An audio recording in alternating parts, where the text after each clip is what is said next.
Kelly boy. Tu vas voir, je te l'assure. Bonjour, bienvenue à Intimité sur Delphine K. Vous êtes bien à la bonne adresse sur cette émission où nous parlons d'intimité, où Delphine K a décidé de donner des conseils à guider et à aider les jeunes Ivoiriens, les jeunes Africains à se confier, à écouter les bons topos pour ne pas tomber dans les bassesses de l'intimité. Aujourd'hui, j'avais promis de vous donner des adresses utiles et de vous parler franchement et sincèrement, chers jeunes. Aujourd'hui, j'ai décidé de rendre témoignage, de vous dire pourquoi il me tient à cœur de vous parler d'intimité, de vous donner des conseils, de vous guider. Je vais commencer comme ça. Mon nom est Delphine Crisois. Je suis née en Côte d'Ivoire et je suis venue en France au cours de mon adolescence. Alors, ma vie en Côte d'Ivoire a été marquée par une sexualité précoce. Une sexualité marquée par une première fois. J'étais très jeune. Il avait le double de mon âge. J'étais très, très jeune. J'étais mineure, encore une pré-ado. Il avait la trentaine. J'avais moins de 14 ans. Alors, ce jour-là, j'en ai pas parlé. J'en ai parlé à personne et certaines personnes dans l'entourage le savaient. Mais je n'en ai pas parlé parce que le sujet est tabou. Je voulais savoir ce que c'était, je voulais savoir et comprendre les choses. Et je suis rentrée dans la sexualité assez brutalement, de façon, on va dire, un peu sauvage, de façon très brutale. Aujourd'hui, je repense à tout ça, je repense à cette personne qui m'a pris cette partie de mon enfance et qui m'a consciemment, qui savait l'âge que j'avais et qui n'a pas su me guider, me dire stop ou non. Et qui a joué sur les mots et qui a joué sur plein de choses. Cette expérience me permet aujourd'hui de vous dire non, n'y allez pas. Vous avez 13, 14, 15 ans, vous n'êtes pas encore prêt à rentrer dans la sexualité. Votre corps se prépare à devenir un corps qui va aborder la sexualité. Non, vous n'êtes pas encore prêt, cher jeune. Ensuite, il a eu cette expérience où un jour, alors que j'allais rendre visite à l'une de mes meilleures amies, je devais être en 6e, où le grand frère de cette amie, qui, au lieu de voir en moi une petite sœur ou une gamine, m'avait conduit dans une maison très reculée, dans un endroit un peu désert. Et il y a eu une séquestration de plusieurs heures où j'ai subi des violences et des attouchements. Je ne le cache pas. Je le dis aujourd'hui ouvertement parce que je pense qu'il faut crever l'abcès. Il faut rendre témoignage pour que les jeunes comprennent toute la dangerosité de rentrer dans ce monde adulte sans y être préparé. J'ai subi pendant des heures, je suis rentrée chez moi, je n'ai pas pu parler. J'ai parlé 1 an après. 1 an après, il y a eu des poursuites, il y a eu est-ce que je peux appeler ça une condamnation, une pseudo-condamnation, qui a conduit après l'entourage de cette personne à une vengeance. Donc je me suis retrouvée dans un guet-apens où certaines personnes voulaient me faire subir une tournante. Je me suis défendue. Je me souviens ce jour-là, être rentrée chez moi, n'avoir rien dit à personne. Parce qu'encore une fois, personne ne savait que j'avais déjà débuté une sexualité active à la maison. Je suis rentrée directement sous la douche. J'ai pris une douche où ce jour-là, j'ai enlevé la culotte que je portais. Et je me souviens m'être débattue sous la douche et l'avoir déchirée avec mes dents. Avec toutes les pleurs qui allaient avec tout ce déchirement intérieur. J'en ai pas parlé, je suis sortie de cette douche, mais je me sentais encore sale. Alors, s'en est suivi ce qui devait suivre, un traumatisme que j'essaie d'étouffer, que j'essaie de vaincre, en me disant je suis plus forte que les hommes, en me disant je suis plus... Voilà, j'étais pas encore une adulte et je me battais déjà avec ce démon en moi. J'ai essayé de surmonter les choses toute seule. Aujourd'hui, c'est ce que je veux éviter aux jeunes. Cette expérience et ces expériences m'ont permis d'éviter, par exemple, les relations avec les professeurs, par exemple. Mais j'en ai vu autour de moi des professeurs qui draguaient des gamines, des professeurs qui faisaient des avances aux filles pour leur donner soit une bonne note. Heureusement, j'ai toujours été une très bonne élève et j'ai pas eu besoin de cela. Alors aujourd'hui, j'ai vu, j'ai vécu, j'ai constaté tout cela autour de moi.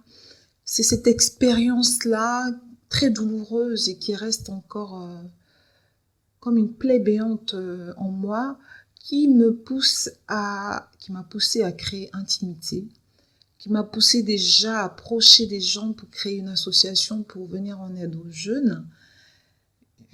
Projet que j'ai mis en suspens parce que ça nécessitait une force incroyable et une mobilité et une disponibilité qui n'était pas à ma disposition. Aujourd'hui, intimité, c'est comme un relais. Intimité me permet de vous parler directement et de vous dire, suite à l'émission précédente, de vous dire, chers jeunes, que quand on a 9, 10, 11, 12, 13, 14, 15 ans, on n'est pas prêt. Que Delphine K est là pour vous écouter. Delphine K est là pour vous apporter de l'aide. J'ai eu l'an dernier une jeune consoeur qui, après une consultation avec sa fille chez un gynéco, une hospitalisation, s'est rendu compte que le gynéco avait essayé d'abuser de la petite qui avait 13-14 ans. La petite a eu du mal à parler. La petite a parlé et elle se sentait coupable, comme je me suis sentie coupable d'avoir cherché, comme beaucoup d'entre vous se sentent coupables, d'avoir cherché le prof, d'avoir cherché le maître, d'avoir cherché le jeune au quartier par lequel on s'est fait violer. Vous n'êtes coupable de rien. Alors quand ces choses-là arrivent, il faut en parler. Il faut mettre la machine en route pour que ces gens soient punis. Il faut pouvoir dire les choses. Delphine K vous pousse à dire les choses parce que si on ne crève pas l'abcès, les choses continueront de se faire et les enfants souffriront en silence.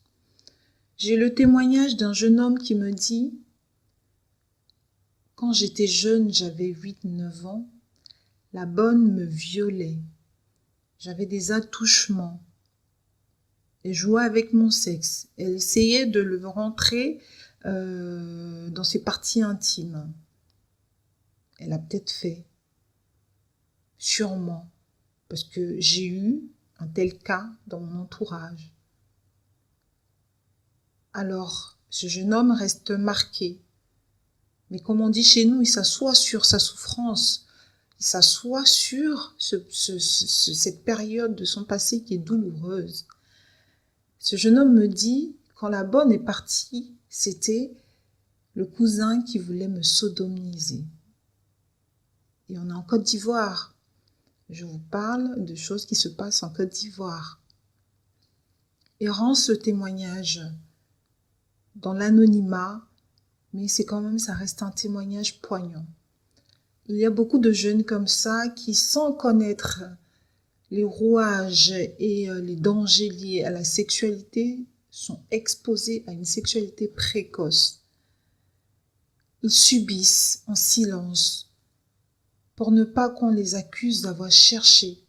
Non, quand on est jeune, quand on a 9, 10, 11, 12 ans, 13, 14, 15 ans, on ne cherche pas la sexualité active. On découvre son corps, on essaie de voir à quoi sert son corps. L'adulte d'en face doit pouvoir interpréter ces signes avec beaucoup de lucidité, sans pour autant les interpréter par un désir de sexualité active. Alors, chers jeunes, si vous avez affaire à un adulte qui pense que vous êtes dans la séduction, fuyez-le. Si vous avez affaire à un adulte qui pense que vous le cherchez parce que vous montrez des signes d'une envie de sexualité alors que vous n'êtes qu'un pré-ado ou un ado qui n'est pas encore prêt à une sexualité active, parlez-en à vos parents. Parlez-en autour de vous. Je devais vous donner aujourd'hui les adresses des organismes. J'en suis à presque 12 minutes.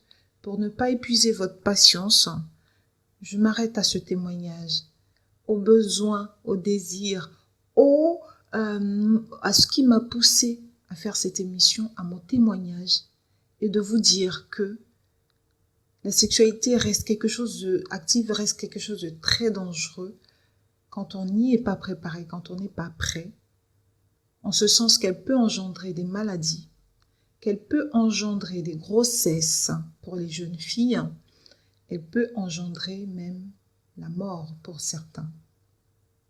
Parce que suite à certaines maladies, on peut mourir. Alors réfléchissez à plusieurs fois. L'année 2016-2017 s'annonce. Il y a des programmes qui sont mis en place pour venir en aide aux jeunes.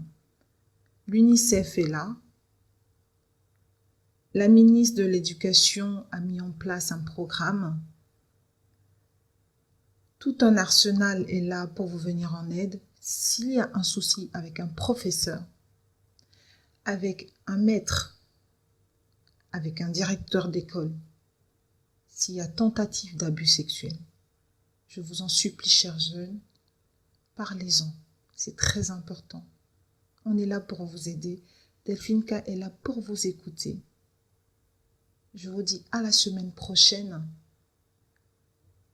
Et surtout, parlez à vos parents, parlez à vos enfants. C'est très important. Ne laissez pas votre vie se gâcher. Ne laissez pas votre vie prendre un tournant que vous ne maîtriserez pas. Ne laissez pas des adultes qui ont déjà franchi certains pas, qui ont déjà fait leur vie, vous gâcher votre vie. Alors parlez, vous n'êtes coupable de rien, coupable d'aucune exaction. Vous n'êtes coupable de rien du tout. Vous êtes juste un enfant qui essaie de grandir sainement. Donnez-vous la chance de devenir un adulte sain. C'était Delphine K avec intimité. Je vous dis à la semaine prochaine. Pour les références et adresses utiles, il était important pour moi de vous apporter ce témoignage et vous dire combien de fois je vous comprends, je suis là, présente pour vous et je ne trahirai pas cette mission que je me suis donnée de vous écouter et de vous accompagner pour ne pas que vous rentriez dans un système qui va vous paraître brutal et entamer une sexualité ratée. C'était Delphine K. Bon début de semaine à tous les jeunes de Côte d'Ivoire et d'Afrique. Je vous aime très fort. Je vous embrasse et je vous dis à la semaine prochaine pour les adresses utiles. Merci. Au revoir.